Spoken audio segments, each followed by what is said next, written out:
This is a Bergen Film Club podcast.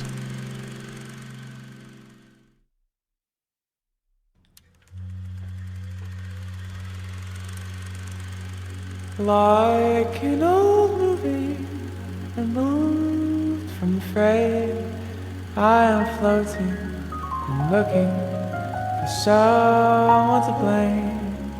Won't you project me on the walls of your heart?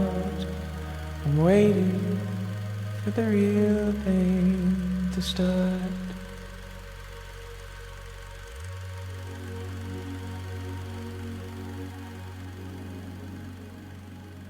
Okay, hello, welcome back to The Real Thing. I'm your host Joe Lawrence, back again for another episode of The Real Thing. This podcast is an extension of Bergen Film Club, which is a film society in Bergen, Norway, and this podcast acts as an extension of the film society's program, where we talk about the films included in said program, why they're amazing, why they were chosen, and why you should go see them or watch them if you can. Today is a very exciting day for sure, because this is the first film that I have ever chosen for the program. So I'm going to be my own guest today, I guess. It's just going to be me. But we have a lot of stuff to talk about. There's a lot of stuff to talk about the film in particular, but also around the film. There's a lot of historical information and fallout almost from the film as well, so it's going to be a pretty exciting episode, so strap in and let's get going. But before we start, let's start with some recommendations that I chose specifically for this film. So the recommendations that I've chosen today are films that change aspect ratio as a way to further the plot, or a way the aspect ratio is used in the storytelling of the film. So, and also series. I've included one series in this list as well. So I'll just list them off. Firstly, I was gonna say 500 Days of Summer is a film that uses aspect ratio to convey basically different states of delirium of the main character in his delusion that this person Summer is madly in love with him. I think this is a fantastic romantic comedy. It is super heartbreaking, and the dialogue is amazing, and obviously, as I mentioned, the way that it's shot is very cool, and it changes throughout the film kind of based on how the main character is feeling, played by Joseph Gordon-Levitt, and Zooey Deschanel, who plays Summer. She plays just this total cool character who in my opinion does absolutely nothing wrong in the entire film, but all the same, really great film, and one that incorporates this changing aspect ratio. Secondly, the movie Enchanted, the Disney film, starring Amy Adams and Patrick Dempsey and Susan Sarandon. Ooh, this film is so good. This film changes from animated to real life, and also incorporates different aspect ratios throughout each of these sections as a device to tell the story, and also how Amy Adams' character changes too as she understands the world different the longer that she spends in the real world. This film is so good, and the music is incredible, and I love Amy Adams incredibly much. I think that she is the actress of our time, and yeah, brilliant film. What else? Lastly, I was gonna go for a TV series which I think is absolutely slept on by absolutely everyone. It is an Amazon Prime series called Homecoming, and it stars Julia Roberts in the lead role. I watched this show pretty much when it came out in 2018, and it is telling a story in the present and in the past, and this is detailed by, well, firstly, by Julia Roberts' crazy wigs that she wears between the past and the present, and also that the aspect ratio between past and present is different. They use this constrained, shorter aspect ratio in the present because Julia Roberts' character remembers nothing of her past. So we are kind of learning of her past as she's learning about it at the same time because she's completely forgotten. But the premise of the show is that she plays this character called Heidi Bergman, who was a social worker at the Homecoming Transitional Support Center. The series is called Homecoming, which is a live-in facility run by the Geist Group. The facility ostensibly helped soldiers transition to civilian life, and then where 4 years later, Bergman has started a new life working as a waitress, but she cannot remember her time at Homecoming. After a US Department of Defense auditor inquires as to why she left Homecoming, Bergman comes to realize that she had been misled about the true purpose of the facility. And it's so cool, and it's like I remember thinking that it was like kind of scary because you're following her character and she has literally no idea what's going on, and her little information that she has in the present day like makes you feel the anxiety that she feels through this constrained aspect ratio. And I won't give too much away, but the moment that she remembers is so cool. Oh my god, please go watch it if you can. Homecoming, Amazon Prime series. I didn't watch season 2 because I didn't want to because it looked bad, but season 1 I can guarantee is definitely worth the watch. Julia Roberts is great. It stars Sissy Spacek, I think, Bobby Cannavale, Stephen James, Shea Wiggum, and Alex Kopowski. And yeah, it's so good. The season 2 has a very good cast as well. Janelle Monáe, Chris Cooper, and John Cusack, and Hong Chau, who was briefly in season 1 as well. But no, season 1, absolutely go for it. Great season, great use of aspect ratio. Check it out. So, today we are talking about the 2016 Feng Xiaogang directed I Am Not Madame Bovary, or in its original Chinese title, 我不是潘金莲.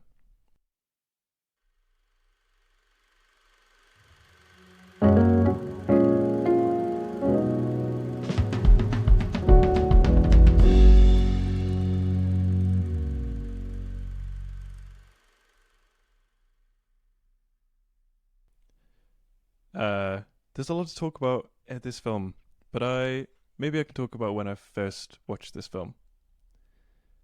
I first watched this film, and I should actually firstly say that this is a beautiful film to watch. There is no scene that is not deliberately perfect, and the way that color is used in this film is just every shot feels so deliberate, so purposeful, and it's just an absolute pleasure to watch.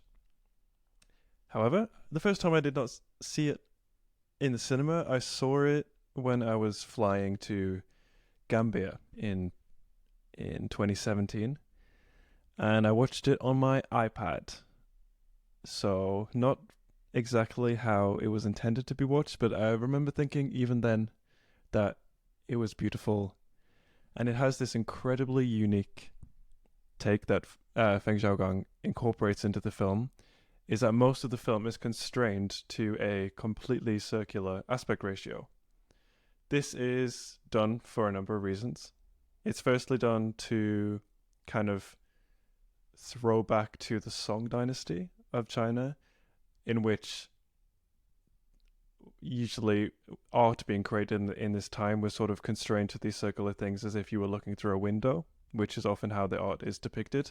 But secondly, this film is basically about the isolation of a woman who has been written off by the world.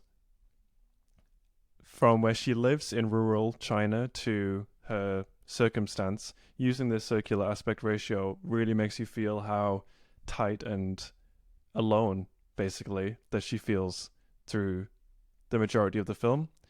Her travels take her to the city, to Beijing, and then we see a shift actually in the aspect ratio. It goes from circle to square because the world kind of gets bigger, and it also adapts many new colors representing Beijing as kind of like golden and green and red, these kind of authoritative colors, whereas in the countryside, when we have the circle aspect ratio, there's a lot of greens and grays and blues and yellows. So it's very different, very exciting.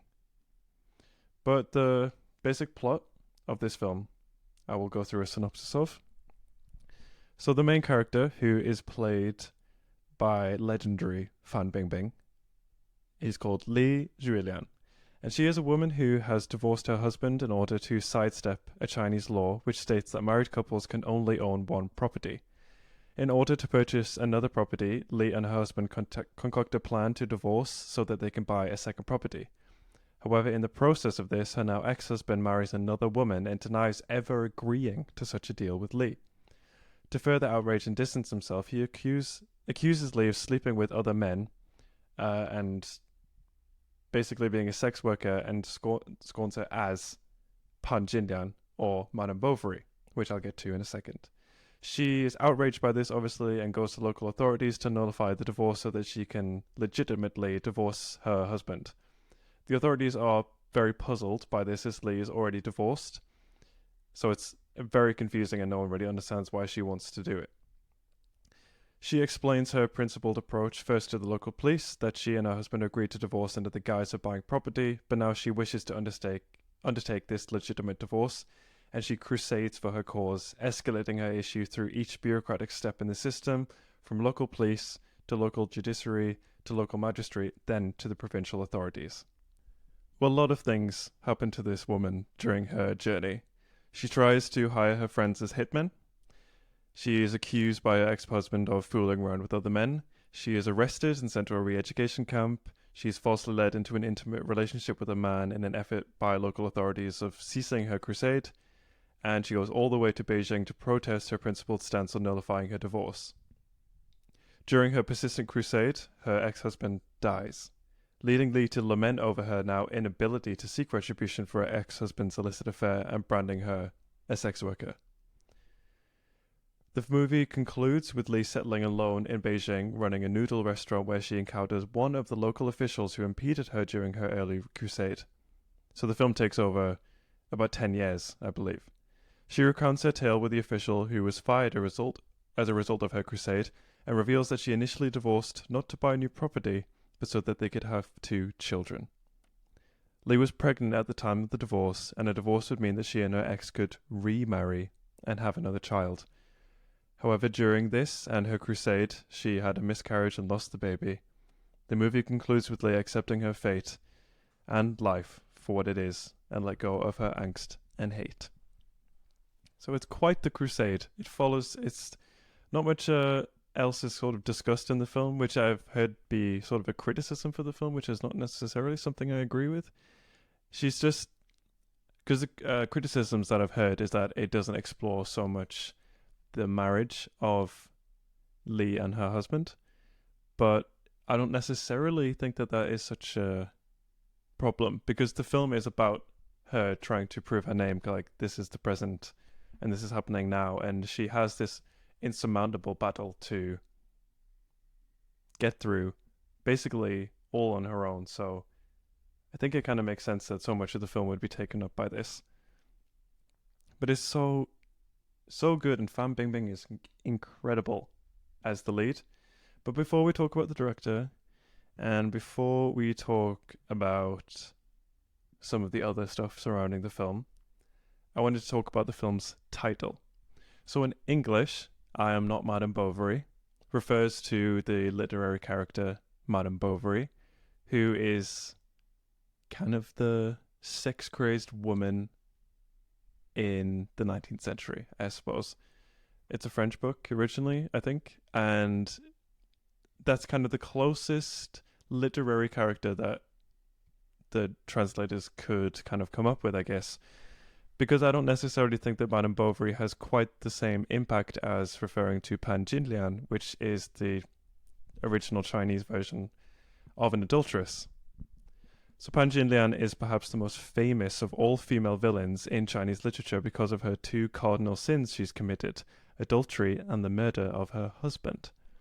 Her characterization in the 2 novels, The Water Margin from the 14th century and The Golden Lotus in the 16th century, firmly established her as a sex maniac who brought the destruction of herself and the men around her.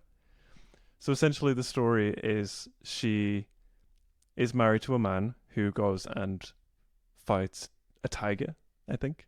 And whilst he's away, she starts to have an affair with someone else, and then they plot to kill her husband, which they then do. This is in the original text, at least. Her now dead husband's brother finds out that she's done this, and he kills Pan Jinlian and her new lover. But it seems like this has much of a larger weight and more of a knowledge in kind of like Chinese literary information known to the general public, I feel. Otherwise, they wouldn't have gone for this name. Because Pan Jinlian is what is used to essentially be a scarlet letter to women who maybe are unfaithful. However, it wasn't until the 20th century that Pan Jinlian received slightly more sympathetic treatment in the hands of playwrights and novelists. In one short play, Pan Jinlian from 928, for example, she's depicted as a rebel against traditional morality in a search for love and sexual freedom, a character very much in tune with the ethos of the time. Wei Minglun's new Sichuan opera, which came out in some recent years, I believe, is the latest attempt to re-examine the case of this notorious femme fatale from the perspective of the 1980s.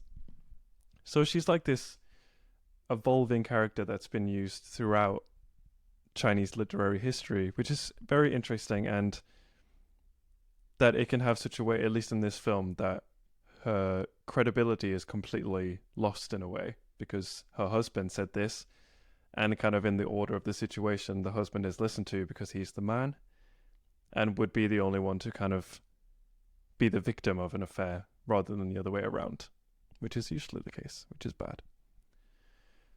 So now I want to talk a little bit about the director and the writer of this film. So the film is written by Liu Zhenyun, who actually wrote the book I Did Not Kill My Husband in 2012. So he has worked with director Feng Xiaogang now 2 times, with their first film being many years ago. But Feng Xiaogang is a very interesting man, and quite the first example of how Chinese art and government kind of doesn't really have any difference, in a way that they're both kind of involved as each other. Whereas I feel like maybe in some other places, for example, I think like an independent film being made in America, for example, probably has very little to do with the government or involvement with governmental bodies. I talked a lot about this in an episode that I did a few weeks ago, which was on the history of Chinese cinema, where I sort of told as how China changed as a country over the past 100 years. The film industry changed many, many times, ending up what it was today. But Feng Xiaogang, our director, is a director, screenwriter, actor, producer, and politician. He is well known in China and is kind of revered as this very successful commercial filmmaker whose comedy films consistently do well at the box office. Although in the last kind of some years, he's broken out of that mold by making some drama and period films, and he was a member of the 12th National Committee of the Chinese People's Political Consultative Conference. So he is he's involved in the Communist Party for sure. He and Fan Bingbing won several awards for this film, and he's won a lot of basically like the Chinese Oscars. He is a repeat winner at these, and this film was selected at TIFF as the special presentation section. So this was an award for best achievement in directing that he won at TIFF.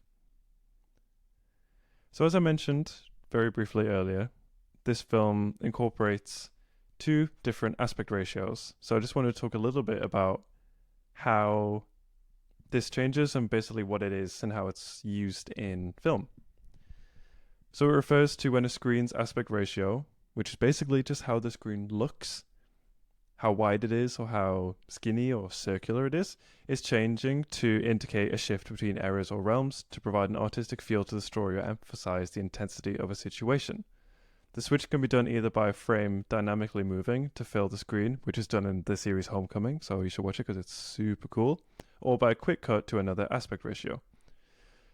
Transitions that happen between installments can signal that a work has started in analog television's 4:3 ratio and has been adapted to HGTV's 16:9. It was common for pan and scan home video releases of some older movies to have parts in widescreen that would lose too much of the picture when cropped, most often the credit sequences, while the rest of the movie would be shown in pan and scan. This can be used to signal transitions between eras, as I mentioned, and different aspect ratios were common for different eras, for example. So it's a way to sort of almost contextualize something if you're talking about the past. I could be very wrong about this, and I could very easily look it up, but the movie Mank, which is talking about this very famous filmmaker on Netflix, is a black and white film, and I think that is filmed in sort of this square aspect ratio because that was very typical of the time.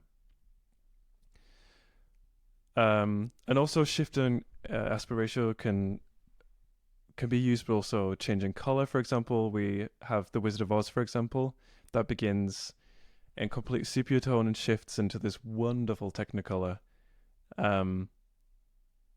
as a device of stating how beautiful the land of Oz is and how magical it is compared to the boring real world.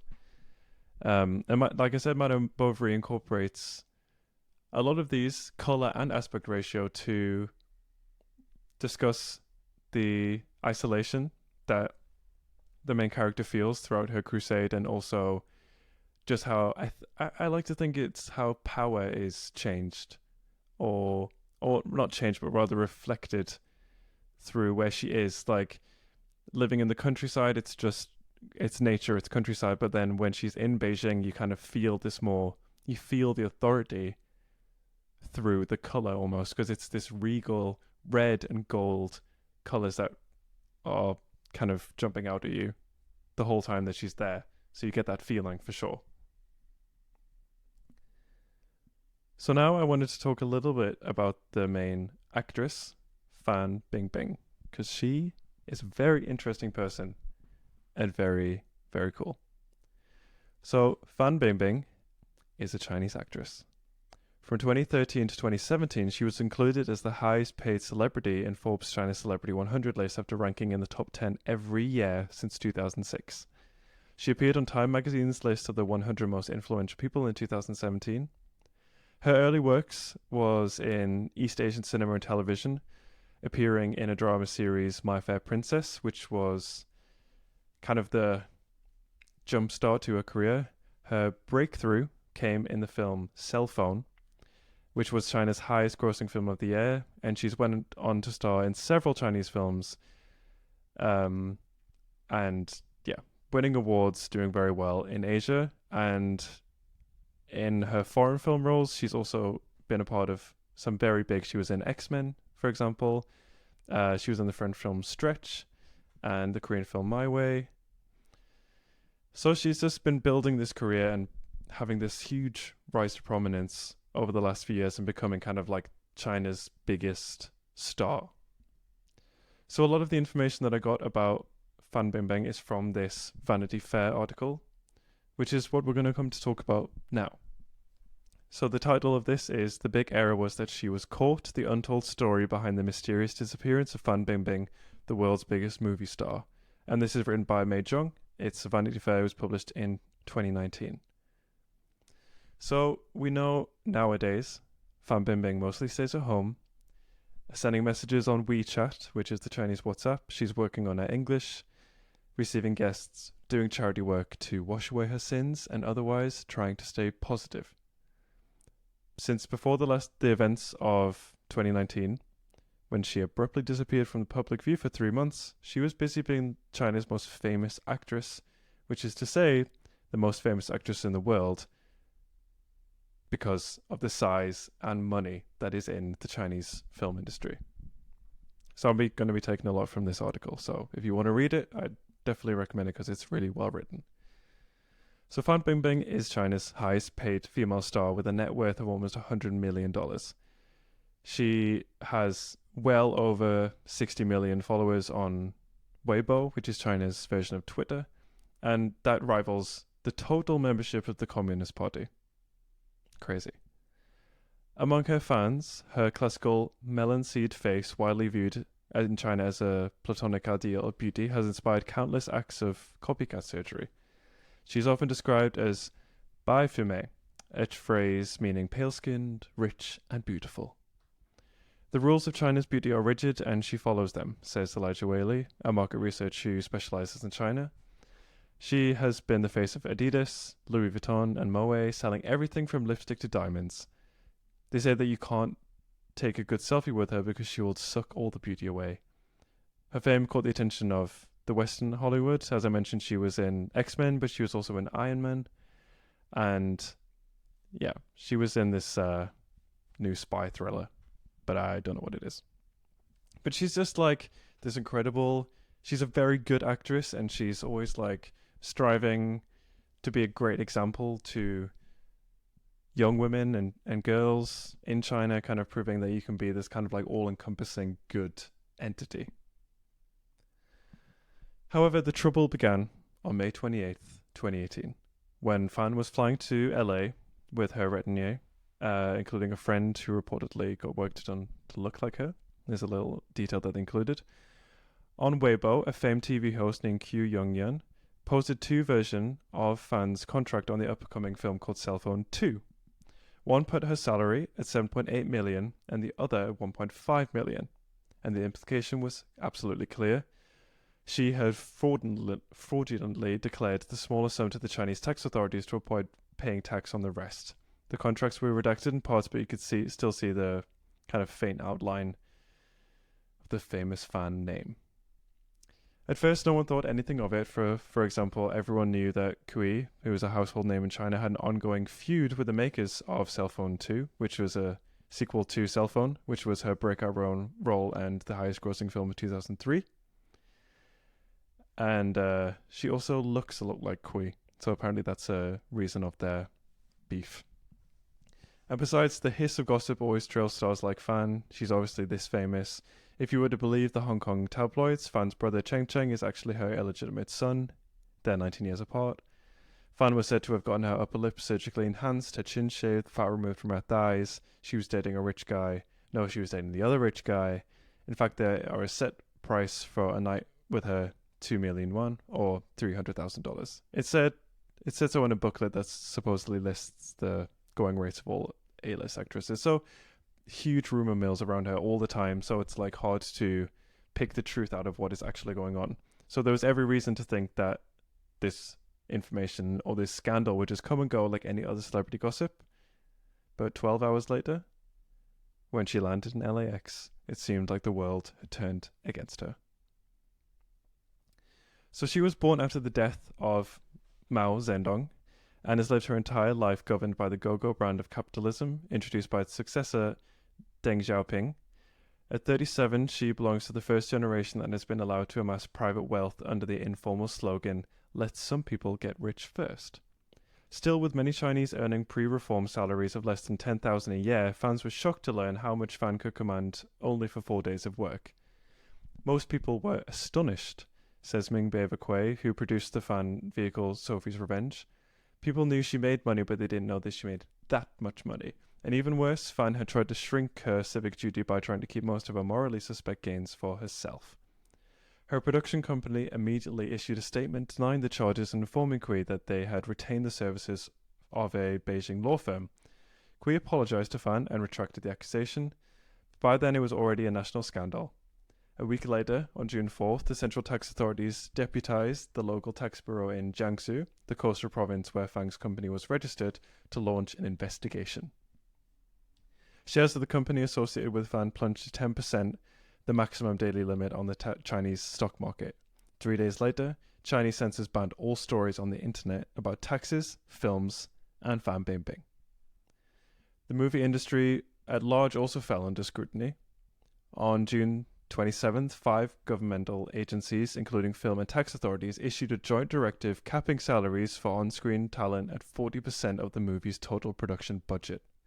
Individual stars, meanwhile, could not be allowed to earn more than 70% of the production's total wage for actors. The notice chastised the industry for distorting social values and encouraging the growing tendency towards money worship through blind chasing of stars. At first, Fan Bingbing tried to maintain her normal routine. She attended a Celine Dion concert, made a trip to Tibet for charity, and visited a children's hospital in Shanghai. Then, in the first week of July, she cancelled a meeting with a production company, informing them that she had been placed under house arrest. One night, amid the scandal, Fan went out for dinner with her best friend, the director Lee Yu. As they were driving home, Lee recalled Fan reached for her hand and held it tightly. Lee was surprised. Fan had never done anything like this before. Through their 4 movies and 12 years of friendship, she'd never reached out silently and held her hand in complete remission. Fan didn't say anything, but she herself didn't know what lay ahead. For 2 days later, Fan Bingbing, the most famous woman in China, vanished. It is hard to convey Fan Bingbing's appeal because there are no other star in Hollywood quite like her. She combines the glamour of Nicole Kidman, the sunniness of Julia Roberts, the pluck of Jennifer Lawrence, and the box office draw of Sandra Bullock.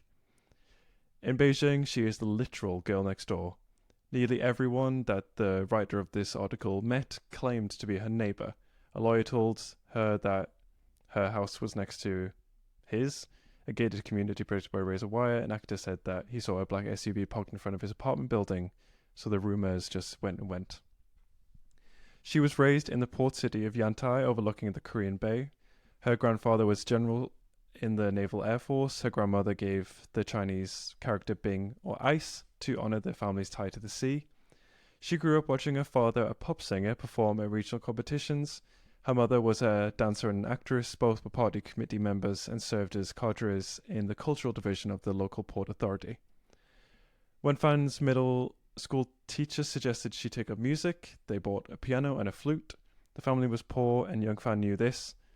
She was in a car crash at the age of 14, and the first thing that she did was protect the flute, which she still has today. She spent the next 3 months of this after the car crash in a hospital, where she watched the Taiwanese drama about Wu Zetian, a consort who rose to become empress during the Tang Dynasty. Empress Wu gave Fan the dream of becoming an actress, and 20 years later she would produce and star in a TV series about Wu. She entered a performing arts school in Shanghai, where she was the youngest of 40 in her class, sharing a tiny room with 7 other students who struggled to get by on their monthly allowance of only $60, and on rough days she sustained herself on a single meat bun, or a bowl of beef noodle soup. Through a school play, she met a producer who cast her as a chambermaid in an 18th century costume drama, My Fair Princess, in 1998. When she was 16, the show became a cultural phenomenon and catapulted her to stardom. Because Fan has been China's sweetheart for 2 decades now, younger fans feel as though they have grown up alongside her, a sort of Emma Watson for Chinese millennials. A Chinese language student told the author that she learned Mandarin by watching Fan in My Fair Princess, and another told her that the photo of a crane pattern dress she had ordered on Taobao, the Chinese version of eBay, was a knockoff of what Fan wore to Con. Nearly all the people that the author spoke to had worked with Fan: English teachers, dialogue coaches, designers, lawyers, executives, producers, directors, actors, told her that she was kind and impossible to hate. She so much cares about the people working for her and treats them really well, says Feng Li, who has produced several of Fan's films. Not many actresses are like Fan Bingbing. She is so strong spiritually. She can take a lot of pressure and still smile. Daniel Jr. Firth, who taught English to Chinese actors, called Fan ultra kind and pleasant.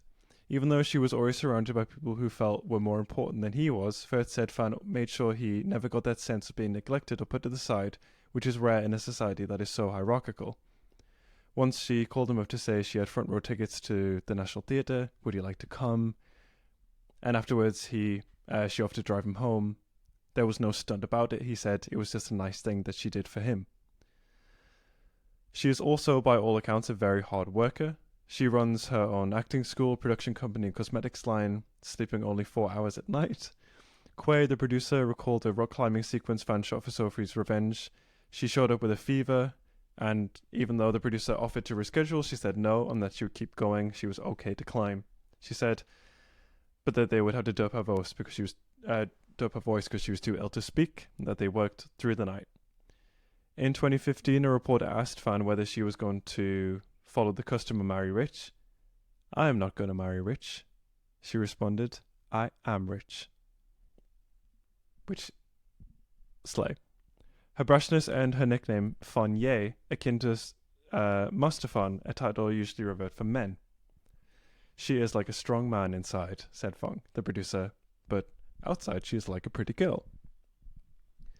Fan's image as the country's kindest, hardest working actress only made her sudden disappearance that more surprising and terrifying to the Chinese industry of film. In the month after she was engulfed in scandal, shares in publicly listed movie companies fell by an average of 18%. So in the summer of 2018, Fan stopped appearing in public and posting on social media. The entire world speculated about her whereabouts. On the 28th of August, Fan's fiancé was seen in a promotional video without his engagement ring, and the internet drew its own conclusions. 5 days later, unverified tweets claimed that Fan, after seeking counsel from Jackie Chan, had landed in Los Angeles to request asylum. Jackie Chan quickly denied the rumor that the same day. Fan's birthday, September 16th, came and went. Montblanc dropped her as a brand ambassador, so did Chopal and Swiss, an Australian vitamin company. And then, on October 3rd, she reappeared as suddenly as she had vanished. According to the South China Morning Post, she had been held under a form of detention known as residential surveillance at a holiday resort in a suburb of Jiangsu. The system was instituted in 2012 under President Xi Jinping, making it legal for Chinese secret police to detain anyone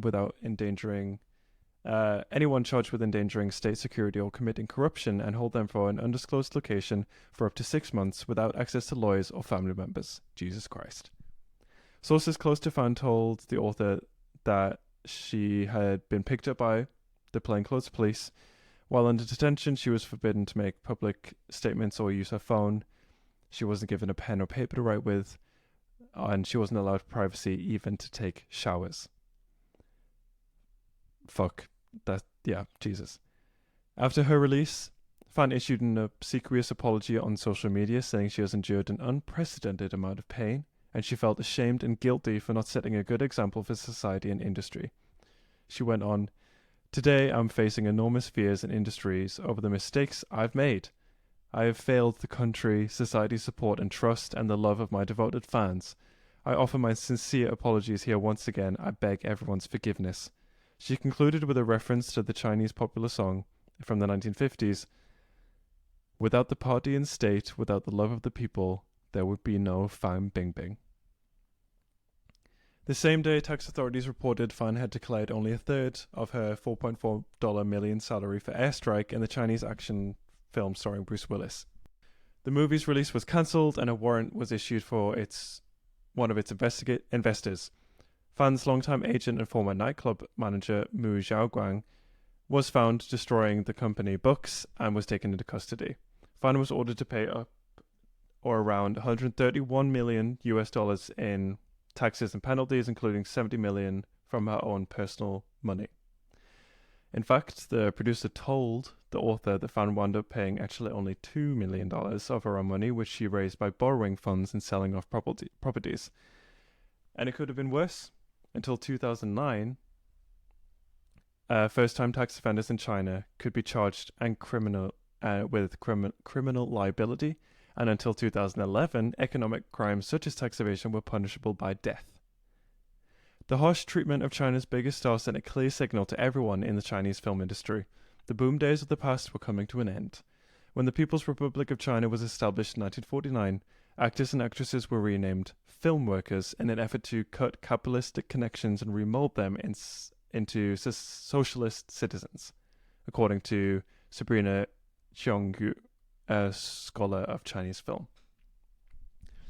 For decades, film workers received salaries on par with factory workers, and most movies were imported from Hollywood. By 2000, the Chinese film industry was producing fewer than 100 films a year, and only 24 or so were shown in one of the country's 8,000 theatres. The rest were stored at the National Granary in climate uncontrolled archives. After 2010, the government decided that there was big money in movies. State banks began to finance mergers and acquisitions, and China's studios went on a buying bender. They snapped up the US theatre chain AMC, tried to purchase Dick Clark Productions, which produces the Golden Globes, and signed major financing deals with Sony Pictures, Universal, Fox, and Lionsgate. In total, the deals added up to $10 billion, heavily financed by state-backed banks. Today, China's film industry produces more than 800 films a year, and China will soon overtake the US as the world's largest film market. For the past 4 years, China has been building 25 new movie screens every day.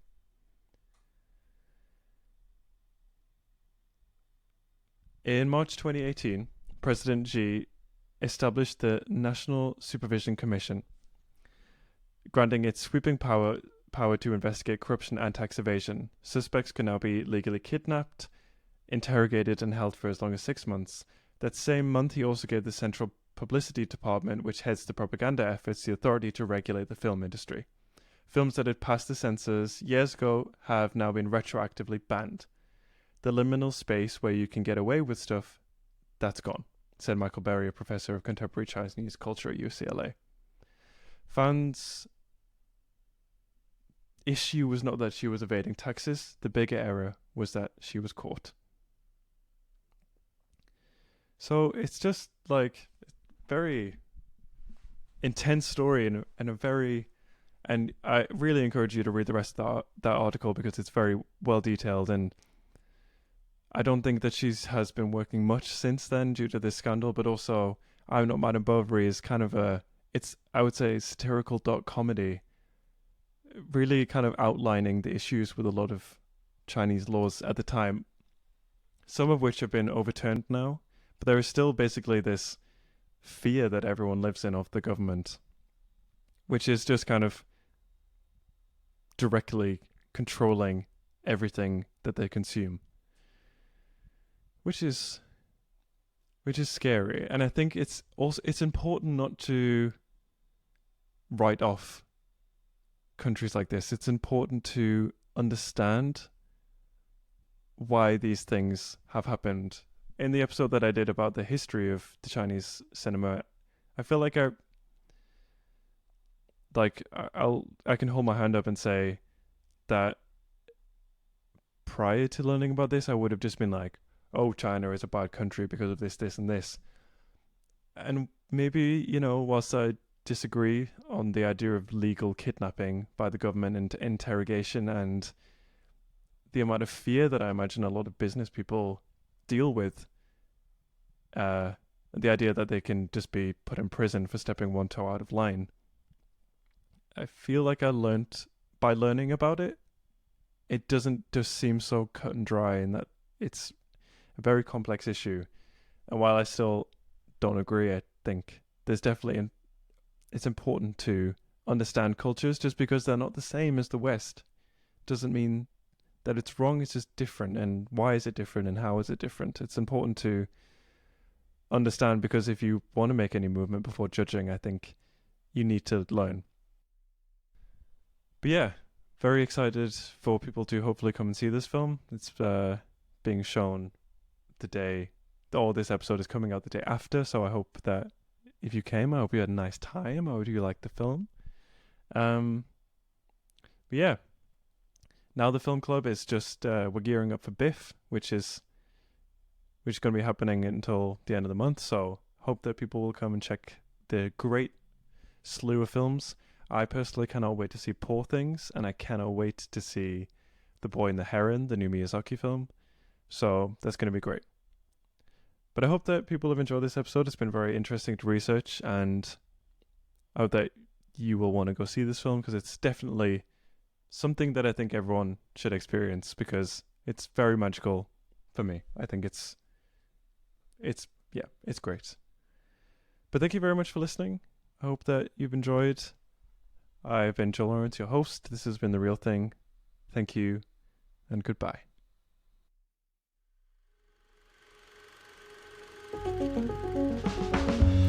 This has been a Bergen Film Club production. Our music is by Wise John.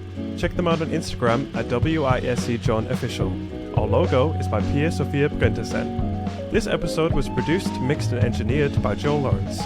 Our researchers are Inke Shilbreiben and Mamina Nazmajid.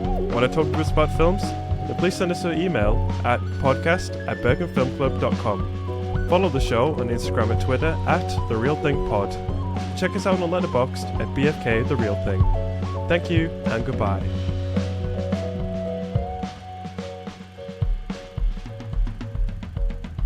Listen, follow, leave us a review on Spotify, Apple Podcasts, Amazon Podcasts, or wherever it is that you get your podcasts.